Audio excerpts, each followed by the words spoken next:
दोस्तों, यह कहानी उन लोगों को ज़रूर सुननी चाहिए जो हर समय भगवान से पैसे मांगते रहते हैं। हमें अपने भगवान से, अपने ईश्वर से क्या मांगना चाहिए और कैसे मांगना चाहिए, यह भी इस वीडियो में बताऊंगा। क्योंकि जो कहानी आज मैं सुनाने जा रहा हूँ उसमें एक इंसान ने भगवान से जिस तरह से जो भी मांगा उससे उसका फ़ायदा होने के बजाय सीधा नुकसान हो गया। हाय गाइस, मैं हूं डबल गुरु और मैं हाजिर हो चुका हूं एक छोटी सी कहानी को लेकर। तो चलिए कहानी को शुरू करते हैं। यह कहानी है एक गांव में रहने वाले दो किसानों की, जिसमें से एक मेहनती किसान था और दूसरा कामचोर किसान था। जो मेहनती किसान था वह पूरी लगन व मेहनत के साथ किसानी करता था और कभी भी ईश्वर से कोई शिकायत नहीं करता था।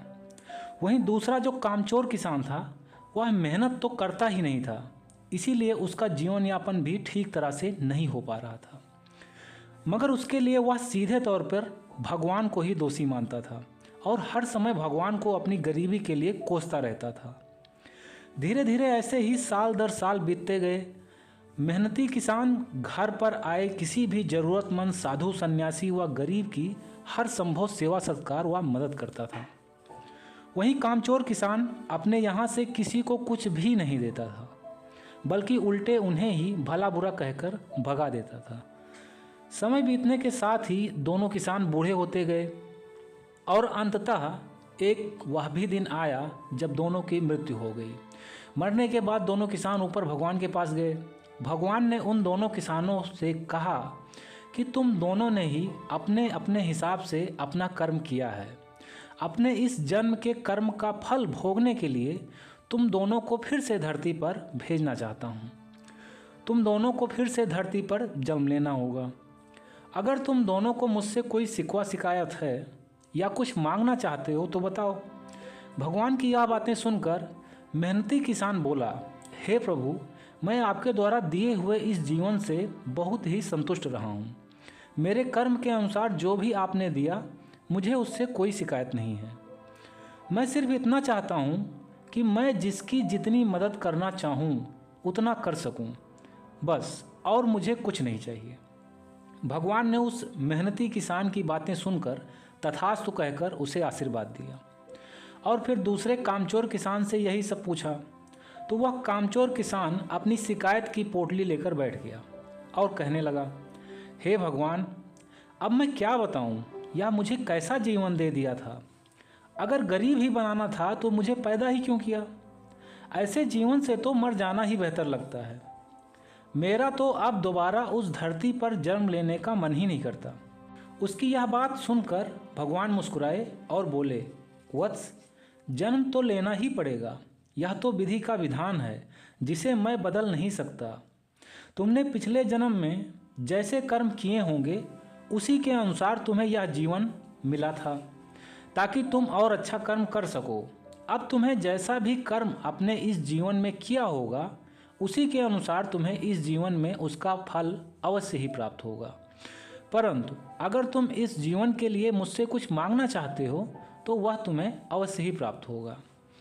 भगवान की यह सब बातें सुनकर वह कामचोर किसान सोचने लगा कि इस जीवन में मैंने तो कोई अच्छा कर्म किया ही नहीं है, तो निश्चित है कि इस बार भी मुझे ढेर सारी परेशानी का सामना करना पड़ेगा।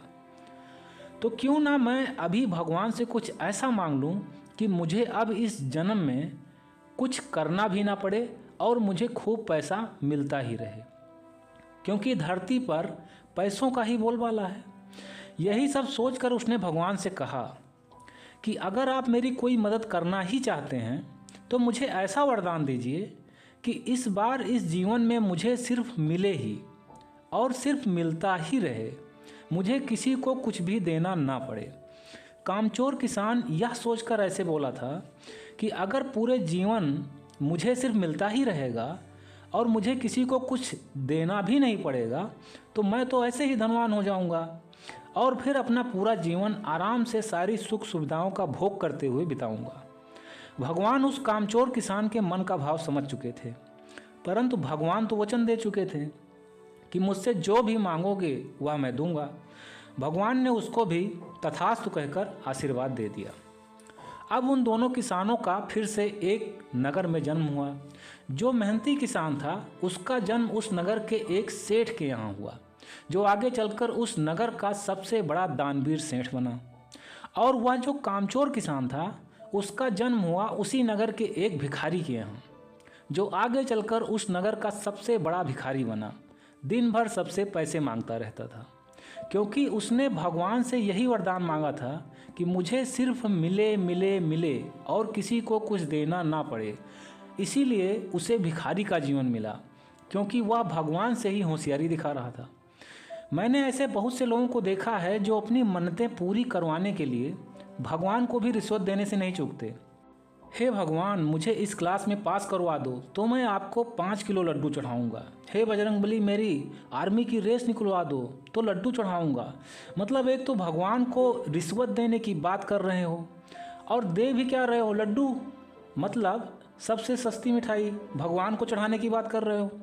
माना कि हनुमान जी को लड्डू बहुत पसंद है, पर सभी लोग लड्डू ही चढ़ाते आ रहे हैं सदियों से। हनुमान जी तो लड्डू खा खा कर ऊब चुके होंगे। उन्हें भी छेना, कलाकंद, काजू, पिस्ता, बादाम वाली बर्फी जैसी मिठाई खिलाओ भाई, तब हो सकता है कि तुम्हारी इच्छा पूरी करने की सोचें भी। ईश्वर को, भगवान को परम पिता परमेश्वर क्यों कहा जाता है? क्योंकि समस्त मानव जाति ही उसी की संतानें हैं, उसके ही बेटे बेटियां हैं सभी, और वह ईश्वर हमारा परम पिता है। तो जरा सोचिए कि क्या कोई पिता कभी यह चाहेगा कि उसकी अपनी ही संतानें उसे घूस दें, उसे रिश्वत दें, तब वह उनकी चाहत पूरी करे? नहीं ना। मेरी समझ के मुताबिक हमें कभी भी उस परम पिता परमेश्वर से, उस ईश्वर से कभी कुछ मांगना ही नहीं चाहिए, क्योंकि जो देना चाहिए था वह वो दे चुका है और दे रहा है और देता ही रहेगा। कुछ लोगों के मन में प्रश्न उठेंगे कि क्या दिया भगवान ने और क्या दे रहे हैं, तो उन्हें बता दूं कि आपको जीवन दिया है, हवा दी है और दे रहे हैं। हाथ पैर सही सलामत है, एक दिमाग दिया है जिसकी ताकत असीमित है, क्या नहीं कर सकता वह अपने माइंड की पावर से। धरती दी, एक खुला आसमान दिया, पानी दिया, धूप दी, इतने सारे रिश्ते दिए, इतने सारे लोग दिए, सारे जीव जंतु दिए, जिससे जैसे जो चाहो इस्तेमाल करो। मतलब क्या नहीं दिया? फिर भी हम मूर्ख इंसान हमेशा उनसे कुछ ना कुछ मांगते ही रहते हैं। हमें अपने ईश्वर से कुछ भी मांगने के बजाय उसने जो इतनी सारी चीज़ें दी हैं, हमें उसके लिए उस ईश्वर का आभार व्यक्त करना चाहिए, उसे धन्यवाद कहना चाहिए और हमेशा ही आभार व्यक्त करते रहना चाहिए। ओके फ्रेंड्स, तो हंसते रहिए, मुस्कुराते रहिए, हर दिन कुछ अच्छा सीखते और सिखाते रहिए। मैं मिलता हूँ नेक्स्ट वीडियो में एक नई मोटिवेशनल स्टोरीज़ के साथ। तब तक के लिए take care, wish you all the best, bye bye.